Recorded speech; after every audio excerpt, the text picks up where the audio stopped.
नमस्कार मित्रांनो. आज मैत्री दिन. यावर्षी माझ्यासाठी हा दिवस खूप वेगळा आहे. कारण काही दिवसांपूर्वी आयुष्याने मला थांबवून एक प्रश्न विचारला की तुझी खरी माणसं कोण. त्या काही दिवसात मला एक गोष्ट अगदी स्पष्टपणे जाणवली मित्रांनो, की मोबाईलमध्ये हजारो नंबर असणं म्हणजे खरी श्रीमंती नाही. ओळखी खूप असणं आणि खरी माणसं सोबत असणं यामध्ये खूप मोठा फरक असतो. खरी श्रीमंत म्हणजे ती माणसं जी तुमच्या दुःखात वेदनेत स्वतःची जोपावतात, जी देवाकडे तुमच्यासाठी प्रार्थना करतात, जी तुमच्या कुटुंबाला धीर देतात आणि जी तुम्हाला कधी एकटं पडू देत नाही.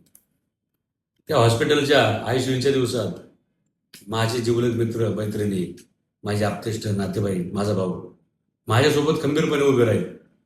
त्यांनी मला हे जाणून दिलं नाही की मी एकटा आहे. त्यांचे फोन, त्यांची धावपळ, त्यांचा विश्वास या सगळ्यांनी मला नव्याने जगण्याची ताकद दिली. आज म्हणूनच प्रत्येकाला एक विनंती करतो मित्रांनो, की मैत्री फक्त साजरी करू नका, तर ती जपा.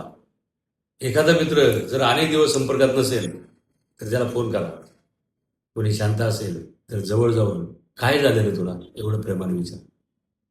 राग, अहंकार आणि गैरसमज यांच्यापेक्षा माणसं मोठे ठेवा.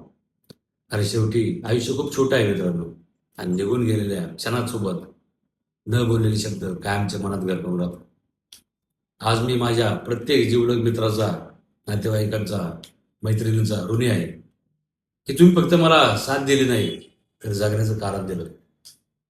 म्हणून देवाकडे एकच प्रार्थना आहे की जगात प्रत्येकाला माझ्यासारखे मित्रमैत्रिणी मिळून येत, जे संकटात मी आहे एवढं म्हणत हात धरतील.